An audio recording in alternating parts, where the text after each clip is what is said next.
Welcome into a Wednesday edition of In Touch with Indiana Sports, powered by HoosierIllustrated.com. John Alden with you, as always, and it's a pleasure to have you with me here on a Wednesday in the middle of the week.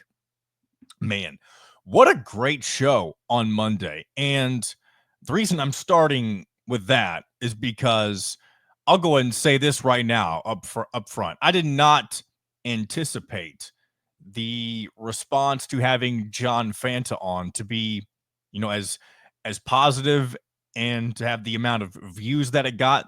I was not expecting any of that. And not that, I'm not trying to act like the show went viral or anything, but it was without a doubt the best non-post game show that I think I've ever been a part of with HoosierIllustrated.com. And for that, I thank you guys. And I'm sure there's many of you who may be watching this now today who maybe hadn't watched until Monday's show. And if you're one of those people, welcome aboard. Hope you stick around, and hopefully you'll, can get some entertainment value out of this. But yeah, I didn't realize how big of a name John Fanta really had become. Only reason the first time I ever heard of John Fanta was when I was working with Nick Coffey. I'm sure I've told you guys about my time with Nick before, who covers U of L sports. Fanta had gone on Nick's show a few times, and the times he had made appearances before then, I didn't know who he was. And maybe it's because he is such a young guy in this profession, and maybe he was still kind of carving a name out for himself. I mean, nowadays you can find all sorts of hilarious sound bites from the guy, and the dude is just really good at kind of marketing himself. But I didn't realize how big of a following the guy actually had, and I'm just very thankful and blessed to have been able to have him on the show, and I'm glad that you guys enjoyed the conversation. And I look forward to hopefully having him on again in the future. I doubt it will be anytime soon. I honestly think I got really lucky with his availability, because with all the stuff going on with the NCAA tournament, I knew if I was going to reach out to him that I was going to need to do it, or I was going to hope to try to get him on board with the show on an off day for the NCAA tournament. That's why he came on Monday. So I'm sure it'll be easier to get a hold of him, as we get into the off season, as we get further, closer to next season, I should say. So it may be a while before I reach out to him again, but and I'll take my shots every now and again at trying to get other big names. And speaking of, I know I had kind of talked previously about just a few weeks ago. I had mentioned that I was trying to get a special guest on for the 100th episode, which will be tomorrow. As of right now, I do not have any special guest. I will have somebody on the show for Friday, but the particular name that I had reached out to and was trying to get locked in for Friday's show is unavailable, unfortunately, and that person is Tom Crean. So I did get a hold of him. I did hear back from him, but he's doing some Westwood One radio stuff for the NCAA tournament, which makes sense. I kind of thought, the timing of him kind of similar to John Fanta. I was like, if I don't get him on a specific day for this time of year, it might be pretty difficult, because for many of you who don't know, I'm sure you do, Tom Crean, very involved in the broadcasting side of things nowadays when it comes to college basketball. So not particularly surprised that he is unavailable, but I am disappointed. Not, mad at him or, upset at him or anything.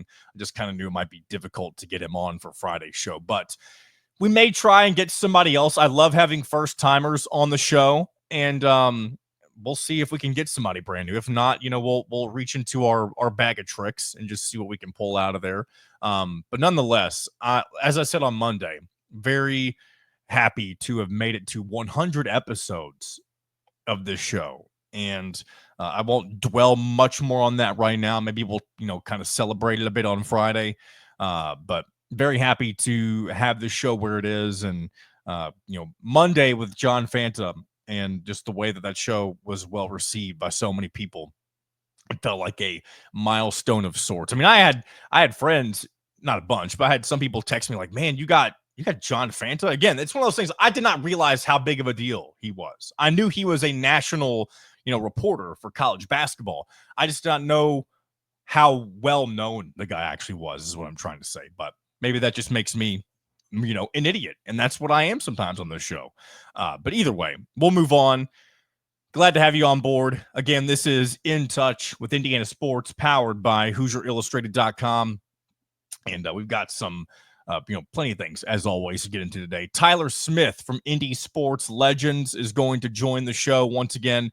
Last time we had him on, he had recently put out a tier list for college basketball coaches that may end up being Indiana's guy. And I kind of wanted to do a follow-up on that since we now know that Darian DeVries will, of course, be coaching Indiana moving forward. And we'll have all of that, as well as a little bit of Indiana Pacers discussion in that conversation as well, because for those of you who don't know, he primarily covers the Pacers, but he's also well-versed in all things IU. So we'll have a conversation about both of those things for you today, and we'll get into some other stuff as well. Going to start with some transfer portal updates for Indiana basketball. And I know during Monday's recording, there was a portion where I was talking about Malik Renew and Gabe Cupps specifically. And I'd mentioned, I was like, that's at the time of this recording, that was all who was in the portal. And I believe moments before I released Monday's show, Mackenzie Mbako had jumped in the portal. And so I was like, well, that's just not going to be a part of Monday's show. So, yeah, Mackenzie Mbako officially in the transfer portal as well. So is Ja'Kai Newton. And it's kind of, really, when you have any sort of coaching change, any sort of jumping in the transfer portal to even just kind of see what your options are, it shouldn't be surprising. But it's unfortunate that we never really got to see Ja'Kai Newton, in his, for his full potential, because he was a very highly rated guy out of high school. And unfortunately, injuries kind of kept him from being able to unlock, his full ability while he was in Indiana. And so I'm sure he will find a landing spot at a school that is more willing to take a risk with somebody like him.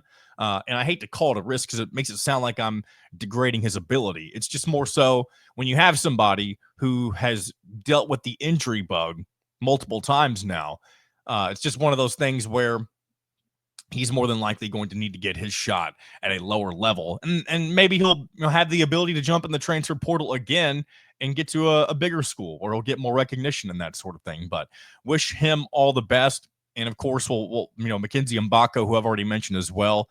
I would say that's not super surprising. Again, none of it should be super surprising with the coaching change.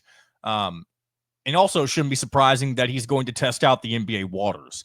If you're Indiana and Darian DeVries, and there's one name of the four guys who are currently in the portal, again, at the time of this recording, because you never know what might happen between now and when the show releases. But if there's one name between these first four guys that I think you would love to have back, and some of you may disagree with me on this, it's Mackenzie Mbako, strictly because of his NBA upside. And I guess while I'm mentioning it, I do want to get to a YouTube comment that I saw a moment ago whenever I was getting prepared for the show, just kind of looking at seeing what you guys had said. Dabney, you had said something about Mackenzie Mbako saying his motor is connected wrong. Let someone else try to rewire it. And you were kind of, I think, mentioning like, hey, it's fine that he gets in the portal.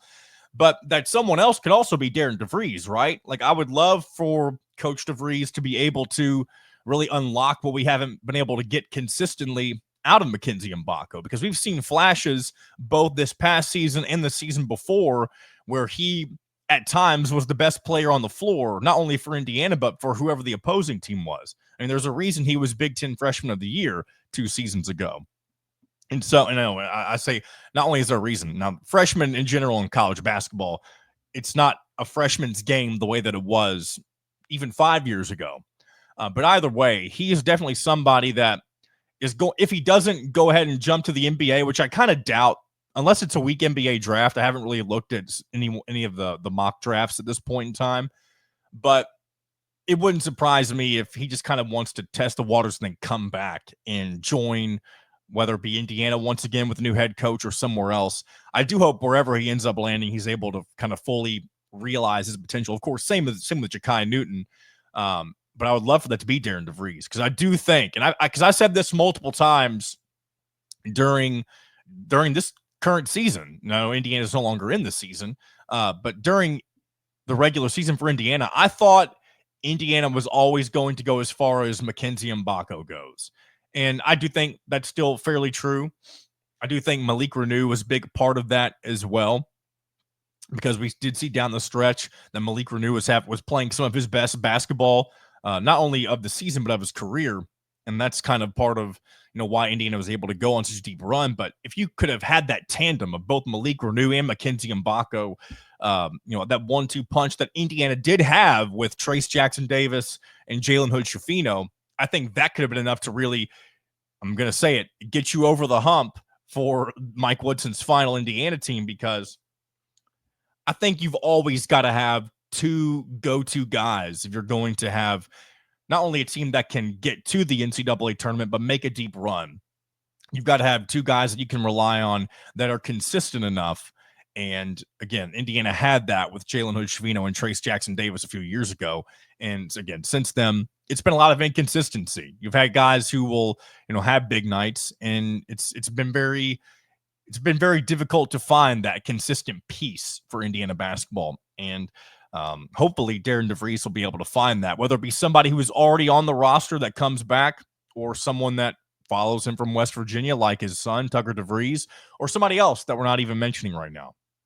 And I guess that brings me to my next point with transfer portal. And I think there's been a lot of people who are already in panic mode, Indiana fans I'm referring to, because, and again, at the time of this recording, Darian DeVries has not brought in any names. Like, you don't see a lot of movement in the transfer portal just yet. And I think right now, let's not panic. Remember, there are a lot of guys that Indiana will want that are still playing in the NCAA tournament. Like, yeah, you're going to want to fill up some of the best from the teams that are already out.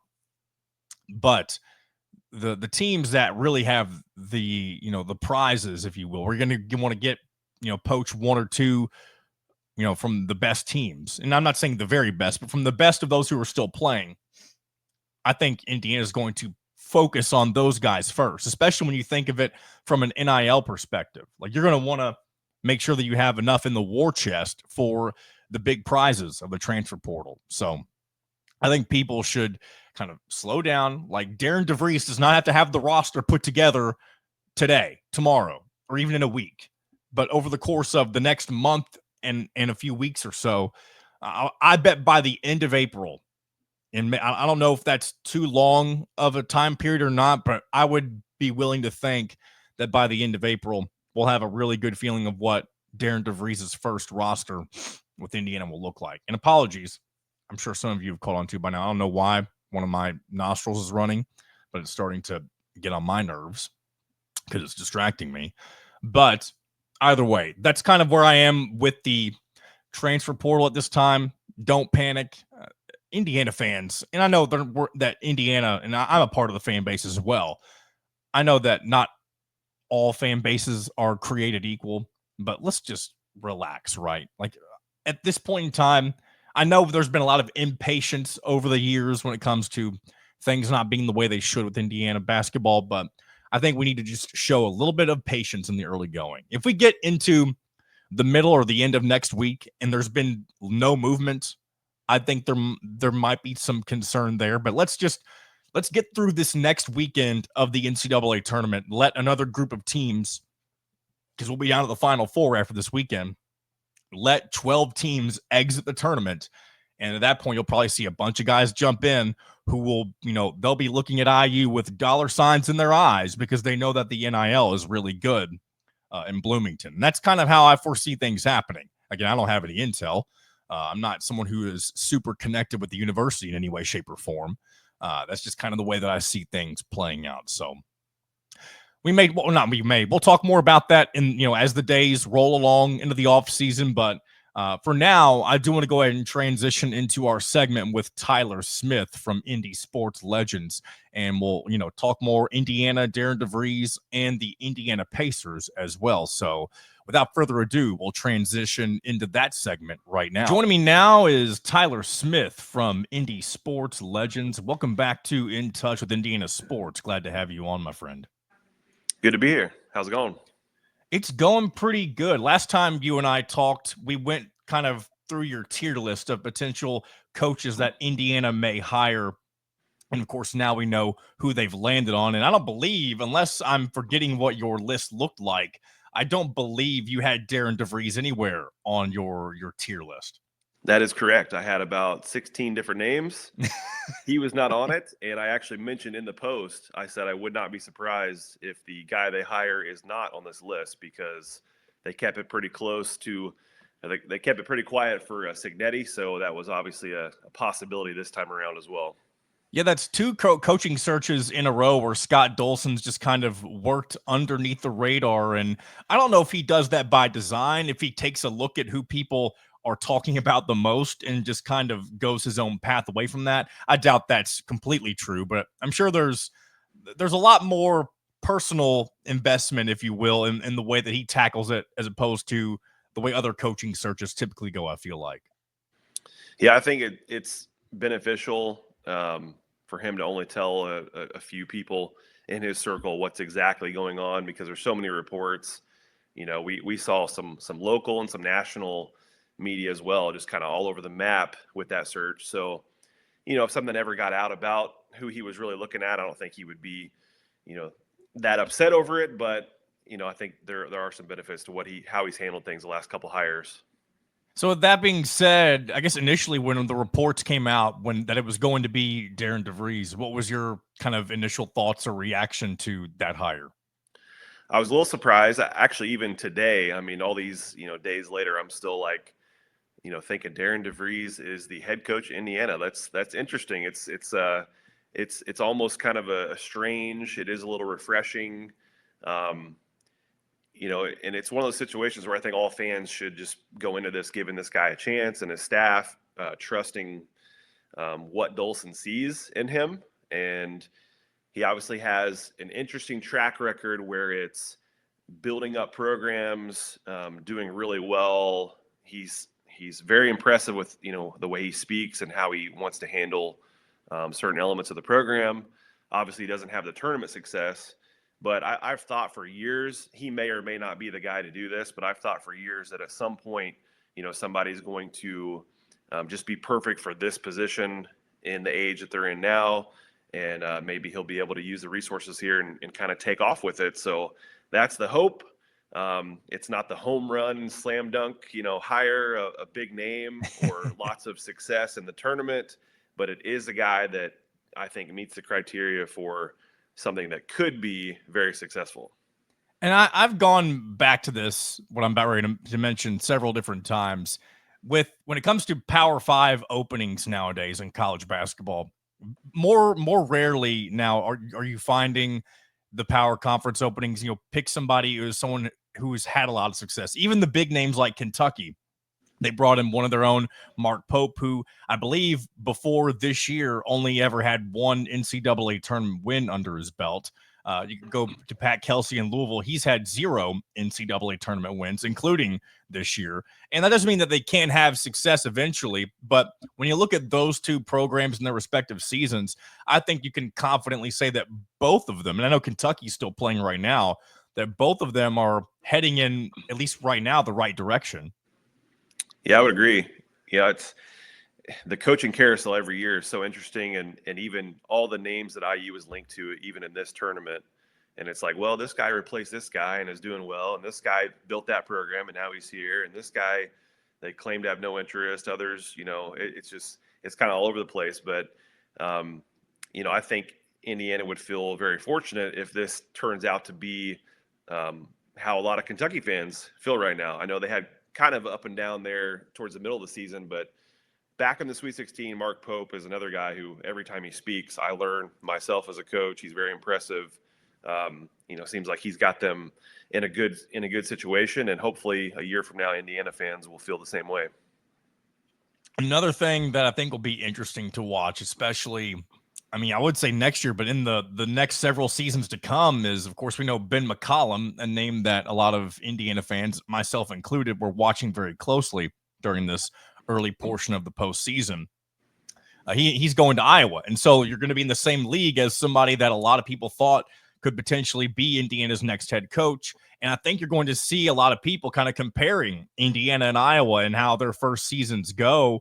And I mean, if they're both having really successful years and they're both Indiana and Iowa at the top of the Big Ten, that's totally fine. I mean, let's just, if one wins the Big Ten and the other doesn't, you could argue like, okay, Indiana should have had the one that won the Big Ten. But if Iowa, and I don't mean to take this down a slightly negative pathway here for a second, but if Iowa does a lot better than Indiana does in year one, I do think you'll see a portion of the fan base a little just kind of concerned about where things might be going. I'm not saying that's the way things will play out, but that's definitely going to be a storyline when you get to next season. For sure. And then you also have, again, not to talk too much about the guy again, but Dusty May, winning the conference tournament, Michigan. So it's like all these guys that Indiana could have maybe had, they're not sure, or linked to. I think some fans would go crazy if Chris Beard ever ends up in the Big Ten with some other school, because we'll just make the entire conference, linked to Indiana at some point. But yeah, for sure, that's going to be worth watching. I don't believe the rumors that McCollum turned down Indiana, but it's hard to really know who to trust with all that. But I think they went out and got a guy that they're really excited with, and Indiana fans are going to have to do their best to get behind it, support it, and hope for the best moving forward. And I'm not sure how much of your own research you've done on DeVries at this point, but what's the thing that you seem to like most about this hire, and the thing you like the least, I should say?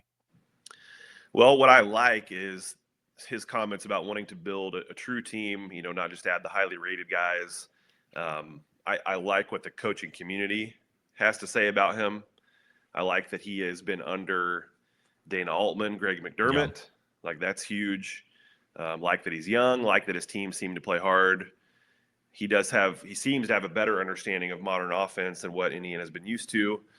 And, wanting to play within 12 seconds of the clock in transition, things of that nature.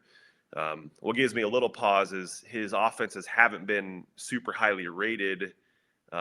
Especially last year. I think it was and I know they had some injuries, but I think they were rated like 343rd in offensive efficiency, which is very, concerning if that's something that follows him to Bloomington in any way, shape, or form. Yeah, because I said on the last time I was on the show, like the top thing I'd be looking for is somebody that gets offense and can really, Assembly Hall, they want to see offense. And I do think some of his teams have kind of shown that. And again, he's had less resources, this year, obviously best player being out after 8 games. The way he speaks on it, the way some of his offenses ran based on the film, it looks like he does have that potential. And the thing is, if he's playing hard-nosed and the defense and they're playing together and they're tough out in those ways, then you can live, the offense will look better if it's, even somewhat average or not like top in the nation. But if all those other things are coming together, then the offense, it will look better. But that's one thing that gave me a little pause, and obviously no wins, in the postseason. But I really like what he's built and how he's ready to take that next step. And granted, all those wins, or excuse me, those postseason appearances were when he was with Drake. And I think the biggest thing you got to look at there is that before he was at Drake, and I keep forgetting the number of times, but I know that Drake had not gone to the NCAA tournament very many times before his arrival, and he took them 3 out of his 5 or 6 years, I believe, where he was coaching there. So for that, just for as far as expectations for that program go, I'd say he had, exponential success when it comes to just getting them to the postseason. For sure. And, some of the comments from fans about like, well, Drake did well without him. Well, it's because, he built, he built it up. And, you'd like to see years and years from now, whoever the next IU football coach is, you'd like to think that they stay good, but it's because of what, Cignetti built first. Yeah. And obviously McCollum's no slouch as a coach himself. But yeah, I one of the things I'm most interested in is how this roster is going to be built and how fans are going to react to it, because even his comments, like, I'm not just looking for the highly rated guys. The team's got to fit. The pieces have to fit. Love those comments about even current players. Like, if they want to come back, like, let's have a conversation. It's not just like this given that it's going to fit in his system. And something fans have been screaming about, including myself for years, is, don't just go after the highly rated guys. Get the guys who are dogs who play and, play together and play hard. And now they may be doing that, but they also have a lot of cash. So you would think that at least there's going to be a couple big fish that come, maybe several, but how it's going to fit, there's already these, like, the guard from DePaul or this or that guy, like, is he that good? It's like you got to let this guy cook with what he's good at and the resources that he now has to, kind of put it over the top. And he's also proven twice, Drake and West Virginia, that immediately he can build a roster, whether it's a bunch of new guys coming in or just a couple. He's already proven that twice. Yeah. And I think it's very easy to make the Signetti comparison where a lot of people were concerned last year about the amount of G5 and specifically JMU players that came into Indiana's program. If the system is correct and he's able to kind of build the way that he wants to, I think he'll find the level of success with his roster that he and everybody else desires. So we'll have to wait and see, of course, how the offseason plays out, what the roster ends up looking like. And we really won't have a clue of anything. We'll have assumptions, we'll have expectations, and we'll have hopes if we're fans on what may take place. But we're not going to know anything until November, whatever date in November when they first take the hardwood for the first time.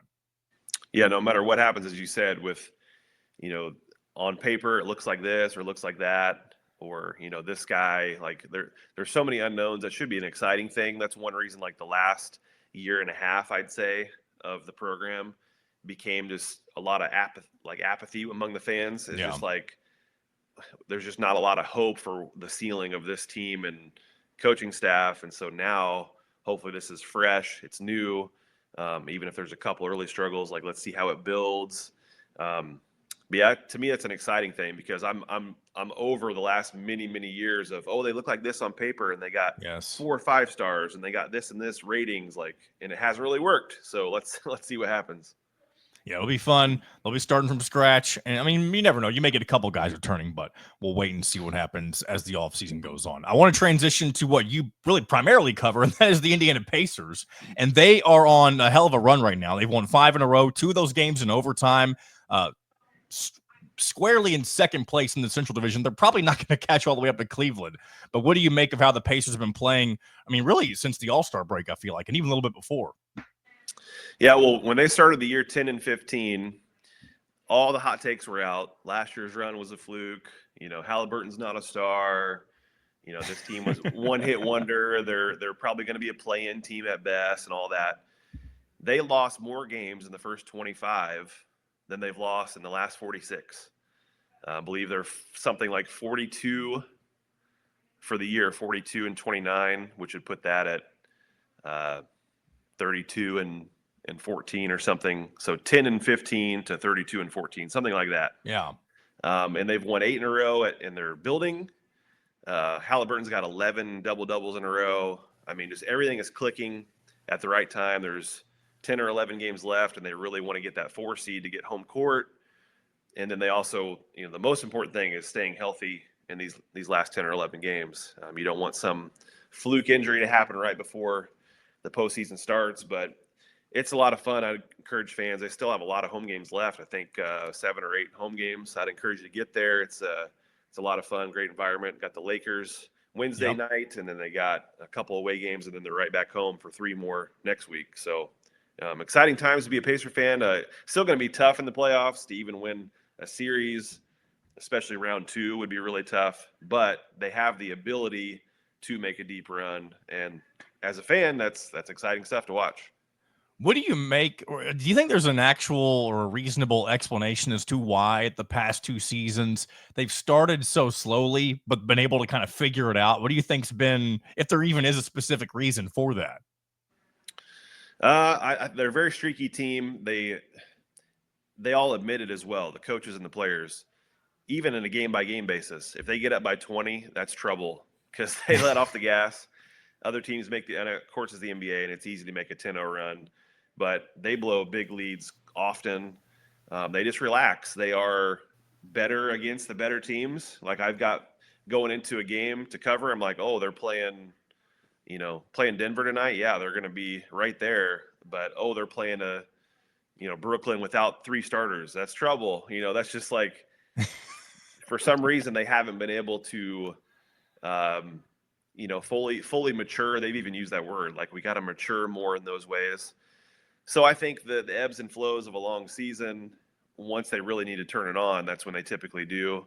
And you saw in the playoffs, they lost Game 5, I think, to Milwaukee with like a bunch of guys out and everyone's freaking out. And I was like, this is who they are. They're going to be fine. And they come out in game 6 and put on a great show and win the series. So that's just who they are and how they've been for 2 years. And you hope that matures a little bit, but it also, there is some good there when it comes to, they typically step up when they need to the most. What do you think the ceiling is currently for where this team currently stands? And that could be whether they're final standing in the East, or do you think, or really when you get to the postseason, do you see them making a deep run to, was the Eastern Conference Finals they were in last year, or was the semifinals they bowed out? Eastern Conference Finals, yeah. Okay. What do you kind of foresee being, do you think it's, similar expectations at this point? It is. The last couple years I've nailed it. I had them as the 6th seed last year, and they got fortunate playing some teams with injuries, but they also really, played well. They added Siakam and won those 2 rounds. And then even though they got swept, gave Boston, 4 tough games.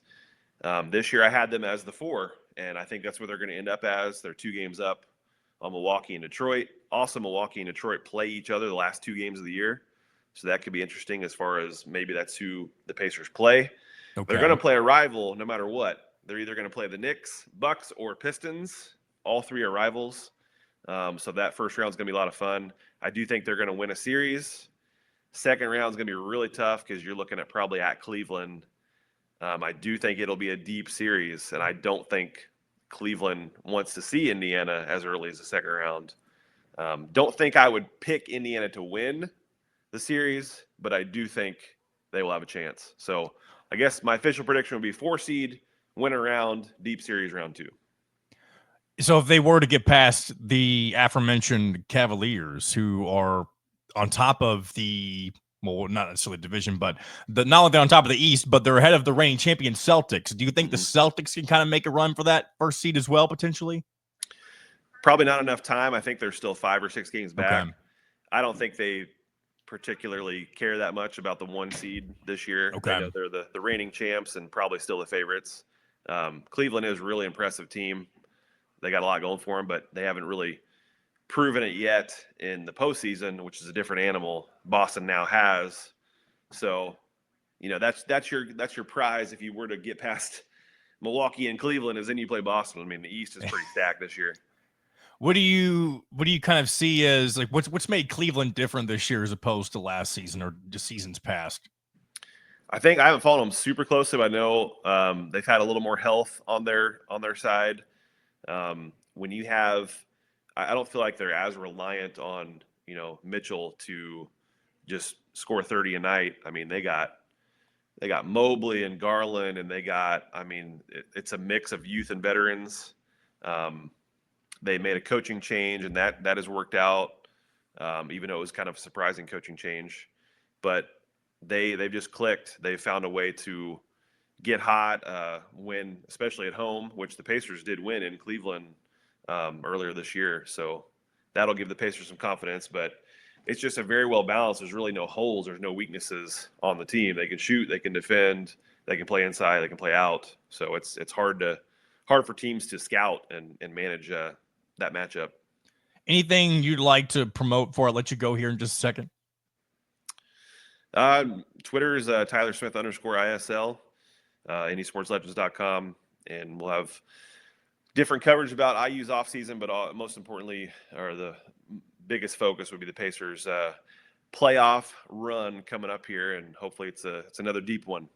Could be fun. My friend Mitchell and, Mitchell Page, as well as Dustin Schutte, both of them were in town for a playoff game last year, and they said it was a blast. So I'm sure a lot of people are hoping to find another deep run in the future for the Pacers. So, Tyler, I appreciate your time and insight as always, and we'll do this again sometime. Sounds good. Thanks a lot. Of course, thanks as always to Tyler Smith for coming on the show. And, if Indiana, the Pacers make a deep run into the NBA playoffs like they did last year, we'll definitely be checking in with him as the postseason moves along in that regard. So definitely be keeping an eye on the Pacers here in the final few weeks of the regular season, as well as the playoffs as they get rolling. I do want to, so you heard, of course, during that interview, we were also talking about Darian DeVries, and even through a little, kind of Ben McCollum stuff, how there's likely going to be a contingent of the fan base that was very pro McCollum or McCullum. I've heard people pronounce his name differently. I haven't really heard anyone say it on an official, I didn't listen to Iowa's introductory press conference with him or anything like that, but I'm curious if it's McCollum or McCullum. I think it's McCollum based on the way it's spelled, but either way, it doesn't matter. But one thing that people will definitely be keeping an eye on, other than the fact, the teams themselves, but right now, Iowa, in this very early portion of the transfer portal window being open, Iowa currently leads the nation in transfer portal commitment and rating, whatever you want to call it. They have a team score of 25.72, according to 24/7 Sports. But here's the kicker. There's only 5 teams, excuse me. Again, I feel like I need to say this at the time of this recording. There are only 5 teams, at least according to 24/7, that even have commitments right now. And number 1 being Iowa, number 2, St. John's, number 3, SMU, number 4, Kansas State, and number 5, Gonzaga. So let's just hold our horses a little bit, right? I know that's kind of an old school saying now, I feel like, but let's just be patient. I'm sure we'll get some commitments from the transfer portal over the next few days. And another thing to keep an eye on with the whole UConn investigation going on or something of that nature. I haven't followed that too closely, but I've kind of noticed it from afar. I don't really know what the issue is there. I may take a deeper dive into that here and maybe talk more about it on Friday. But if there's some issues going on at UConn, don't be surprised if someone like Braylon Mullins, who was, very interested in Indiana last year, don't be surprised if he, flips away from the Huskies and decides to transfer to the Hoosiers and give their new head coach a shot. So that's something definitely to keep an eye on here in the coming weeks. But yeah, that's about it for the transfer portal stuff. I did want to throw that in there, but I do want to go ahead and jump into the next thing, and that's just kind of going over, a bit of the coaching carousel that has already taken place during this early off-season cycle. Because of course we've all been following along with Indiana, but now that more teams are moving on and finding their guys, I think it's important to kind of see what's going on elsewhere in college basketball. And these are just some of the early names or early I guess it's early names that have found homes with their new programs. And this will highlight primarily Power 4, Power 5 programs, but we'll go and jump in right here. Florida State, they're hiring Luke Locks. I think that's how you say his last name. In place of Leonard Hamilton, who is retiring or has retired. Previously a Sacramento Kings assistant. Very strange hire.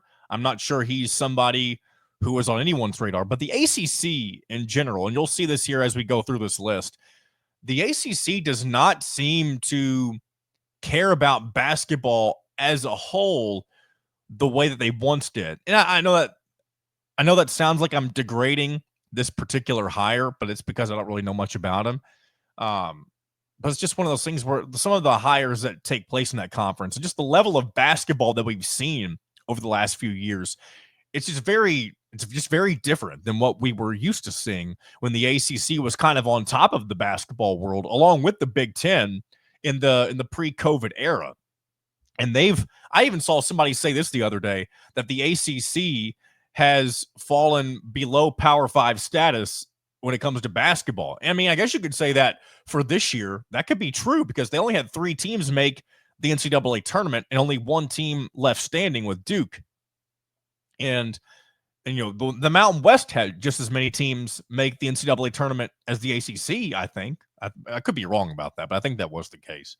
Either way, it's just very uncharacteristic, or maybe it's becoming the new characteristic of the ACC to kind of just be, kind of fallen by the wayside, at least in basketball. So, but yeah, that's the first notable hire on this list. Of course, Darian DeVries for Indiana, Ben McCollum with Iowa. And I'll just go ahead and say this again. I am very much looking forward to seeing kind of I don't want to call it a rivalry, but just like with Dusty May, as Tyler Smith had mentioned earlier, it's going to be very interesting because both of these, teams hired their new coaches at the same time. It's going to be very interesting to see who has success quicker and who has success more often than the other. Right? And I wish them both the best. I don't want Ben McCollum to be better than Indiana, I mean, in general, but I don't want him to be better just so I can say, oh, wow, I told you so. Indiana should have hired Ben McCollum. I would love for both teams to do well, not only so I can be right, but just so Indiana could have gotten what they wanted as well. I know that's a weird way to kind of phrase it. But I guess I just don't want to have been wrong about Ben McCollum. That's maybe a selfish way for me to look at it. But moving on, Miami has hired Jai Lucas. Again, I think that's how you say his name.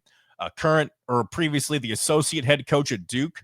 I guess taking anyone from the Duke coaching tree is, at least in some way, shape, or form, a good thing. But, that's two assistants. You couldn't get someone who was previously a head coach in the ACC, of course, replacing Jim Larrañaga, who's also retired. But it's just very weird to see the direction that some of these ACC teams are going when they're deciding on who they're going to move forward with in their basketball program. And maybe it ends up being a good thing for both of those programs, but we'll have to wait and see. Minnesota, they've hired Nico Medved from Colorado State. And of course, we saw them nearly upset Maryland in the NCAA tournament. I think that is, of the ones I've named so far, not including, I guess, Ben McCollum and Darian DeVries, I think that is a hell of a hire for Minnesota, who recently went with the in-home or homegrown hire, I should say, with Ben Johnson that didn't work out for them. But I think Nico Medved will do really well at Minnesota. And I don't know how quickly he'll have the Gophers back in the NCAA tournament, but it wouldn't surprise me if he brings in a good portal class, especially if he brings in a lot of guys from Colorado State, if they are competing in the Big Ten immediately. So that's something to keep an eye on as you head into next year. Of course, Will Wade, and this is one of the weirder storylines so far the last few weeks, we knew Will Wade was going to be going to NC State before his NCAA tournament run with McNeese even began. That's I think the first time we've seen something like that happen. But it seems a very Will Wade thing to have happened, because before all this NIL stuff was legal, he was doing it before everyone else, right? So we'll see. Probably one of the more impressive hires out of the ACC. We got to say that. Of course, replacing Kevin Keats, who was really just kind of given an extra year because of his weird, miraculous Final Four run. So they'll be an interesting program to keep an eye on over the next couple of seasons. Texas also moved on from Rodney Terry, who was kind of a very similar hire to what Ohio State did with Jake Diebler last year. Basically off the coattails of Rodney Terry rode the coattails of a very random successful NCAA tournament run after they had to let go of Chris Beard, for the reasons that we've talked about many a time on this show now. But he's not been able to find the same level of success that Chris Beard was having. But now they've now brought in Sean Miller from Xavier. And I think all Indiana fans cringe at anything that the Miller family does, whether it be Sean or Archie, more specifically Archie. But either way, I don't really know how that hire will work out. I mean, I know he had a good run at Xavier this past season, but I just feel like Texas has Texas money, right? Like that's the thing. They spend all of their money on football, and they just and I know basketball will always be second, if not third, in some of the programs in the South, or for some of the programs in the South. And that's because baseball reigns supreme down there as well. And so that's one of those things where you just won't see them make the splash hires that maybe you would expect, just because they're always going to prioritize football, and in some cases baseball, over basketball. And I'm not saying Texas prioritizes baseball over basketball, but programs like LSU would. I mean, they have one of the most successful baseball programs in all of the college edition of the sport. So, but yeah, we'll see what happens with Sean Miller. Not really too much to say other than that on him. But real quick on Archie Miller, he was, for those who haven't been keeping up with Ole Arch, he had two very disappointing seasons with Rhode Island in his first 2 years, but was able to get them at least to a winning record in his third season. I don't believe, have they moved on from it? That could be one of those openings that quietly happened if I'm unaware. But if they haven't let him go at Rhode Island, it wouldn't surprise me if this upcoming fourth season is judgment year for Archie Miller with the Rams. Because Rhode Island, they've been a historically good program in the Atlantic 10. Am I wrong? I feel like they've always, up until Archie took over, been really good in that conference. So we'll see. Again, maybe that job has opened up and I'm unaware. But if it doesn't, or if it hasn't, it wouldn't surprise me if Archie is on the hot seat going into next year. We all know Villanova. They're still looking for their head coach. A lot of people thought it was going to be Richard Pitino, but we'll get to that here in just a second. They let go of Kyle Neptune.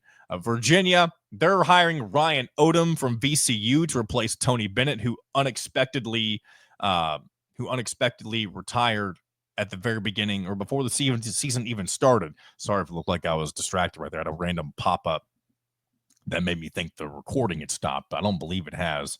And hopefully this isn't another one of those examples of the show crapping out on me in the middle of it. But either way, we'll continue on and just hope for the best and hope that this recording is able to finish out for me. Because you all know how I responded to that the first time that happened a couple of months ago, whenever that was. But either way, back on track. Virginia is hiring Ryan Odom out of VCU. I don't think that's the worst hire, but I think many people thought Virginia would try to make more of a splash, considering they're replacing somebody who was a national championship winning head coach in Tony Bennett. And I think a lot of people thought Ben McCollum also could have gone to Virginia, but if the I'd say if the Iowa job hadn't opened up with Fran McCaffrey, you probably would have seen Ben McCollum end up at Virginia. Just based on he likes to run that slower style that Virginia was kind of used to under Tony Bennett. So, but we'll see what Ryan Odom does with the Cavaliers. I don't know much about him either. So again, very random opening or random name, I guess, for me. We don't know who's going to replace DeVries at West Virginia just yet. And then this is the last one, Richard Pitino leaving New Mexico to replace Sean Miller at Xavier in the Big East. And we all know why that is a big deal. Not only is Richard Pitino going to be in the Big East coaching now, but he's going to be coaching in the same league as his father, Rick Pitino, who is still at St. John's. And that, of course, will be a major storyline heading into next season. So will be of course, those games will probably be highly anticipated. And it'll be interesting to see if if Richard Pitino can kind of, I don't want to say rival the success of his father, because, that's doing what Pitino has done over the course of his career has not really been done by a lot of different coaches. But will we see a passing of a torch of sorts as Rick Pitino eventually, whenever that ends up being, retires from coaching basketball? We'll see if Richard Pitino can get the best of his dad at all throughout the upcoming seasons. That'll be interesting to watch for sure. Those are kind of the most notable changes so far in the coaching carousel for college basketball. Of course, as more open up, we'll follow along with those as well. But let's just get into a couple of other things before we wrap up today's episode. Big piece of news that came out, I believe, today. It's that the TBT is returning to Indianapolis to host one of the regionals, the Indianapolis Regional. And for those who are unaware, the TBT, an off-season tournament that has been really picking up steam over the last few seasons, where alumni of your favorite school, of course, the Indiana Hoosiers being one of them, they get together, bring in some of their alumni who are able to participate in the event. And it's a big March Madness style tournament in the middle of the summer where, you'll see Indiana, Louisville, Kentucky, Butler, Purdue, you name it. They'll bring in some of the best alumni who are still, really young enough to participate in this sort of event. And it's, a race to $1 million, if you will. That's the championship winnings. So Indiana fielded their first team finally last year, known as Assembly Ball. They'll return this year unless, something crazy happens, I would imagine. But it was great to see guys like Yogi Ferrell back in an Indiana type of uniform for the first time. And I look forward to seeing how that ends up playing out. That was also the very first episode of In Touch with Indiana Sports. We did a kind of a recap of Assembly Ball's loss to, I can't even remember who they lost to. I don't know if it was an alumni team. Not all of the teams in the TBT are alumni-based team. Like, they're all alumni from schools or from college basketball at some point, but not all of them are team-specific or exclusive to one particular school, I should say. And I wish I remembered who it was, but either way, I'll be looking forward to seeing what the Assembly Ball team puts together this offseason. Also, that team had a lot of injuries. I don't think Troy Williams got to play. Jawan Morgan he had some injury, I think, in the first game, and then they ended up bowing out in the second round. But it'll be interesting to see what happens as that tournament, gets closer to the forefront here over the next few seasons or few months, excuse me. But yeah, that will be once again in Hinkle Fieldhouse, taking place July 18th through the 23rd. And apparently tickets are not on sale quite yet, but I'm sure those will whenever those go on sale, I'm sure they'll be announced here at some point in the future. So. And before we wrap up today's episode, we'll get to a couple of more YouTube comments, and then we'll call it a day here on this edition of In Touch with Indiana Sports. But Justin Beard said on Monday's episode, he says, I'm keeping an eye on this transfer portal. And then he puts in quotes, tamper in some good players, please. And I guess by that you're saying, go ahead and if you're Darian DeVries, go ahead and be in contact with players who are still playing in the NCAA tournament, even if it's not technically legal. And, I don't encourage that in any way, shape, or form. But if other coaches are doing it, what they say, if you ain't cheating, you ain't trying. I'm sure Will Wade is already, doing some things that he can kind of do, legal or not, because even if they are illegal nowadays, all the illegal things, it just feels like you can get caught and it not matter unless you're Florida State. For some reason, they get caught doing everything. I don't know if it's because they sued their own conference last year or whatever it was, but that'll be something. I doubt Darian DeVries will be tampering, because if so, we might have already gotten some commitments, I would imagine. But thank you for the comment, as always, Justin. Kevin Bratcher says DeVries can outcoach Woodson any day, and then Robert Swartz responds to that with, that is an awful low bar. I guess, we'll never know the answer to that question, but I think most Indiana fans can only hope that Darian DeVries can outcoach Mike Woodson. What else we got here? We already went over the comment that mentions Mackenzie Mbako's motor, so we won't go over that again. Indiana Creek Walker says, give me 5 Aaron Crafts. I want kids who play hard, shoot threes at 40%, and play defense. Now, I don't know if you're saying you want 5 Aaron Crafts on the floor at the same time, because that might be problematic. But if you just mean you want 5 different Aaron Crafts to come in from the transfer portal, that can shoot the ball, work hard, that sort of thing, I kind of understand you more so on that level. But again, we'll wait and see as the transfer portal, it's only been open for a few days. I'm sure, again, as I said earlier, as more teams bow out of the NCAA tournament this weekend, we'll continue to see more of those dominoes fall as the days come and go. But let's go ahead. I think we're going to go ahead and wrap up today's episode. Appreciate you all as always. And again, if you're new to the show, glad to have you on board. Hope you enjoyed today's episode as well, even though it didn't include John Fanta from Fox Sports. So also real quick, this is just a little, if you've made it to this point in the episode, I'm going to be making, there's going to be a slight change to In Touch with Indiana Sports moving forward from Friday. The show's not ending. In fact, I would, if that were the case, I probably would have announced it sooner. At least I hope I would have. But they're beginning next week. There will be a slight change in frequency to how In Touch with Indiana Sports will be released, moving forward. So that will begin next week. I'll talk a little more about that on Friday, as long as I'm able to. I think I can. But just wanted to go ahead and kind of preemptively mention that right now. For those who have made it to the end of the episode. And then I'll probably mention it at the beginning of Friday's episode, as well as at the end of that one as well.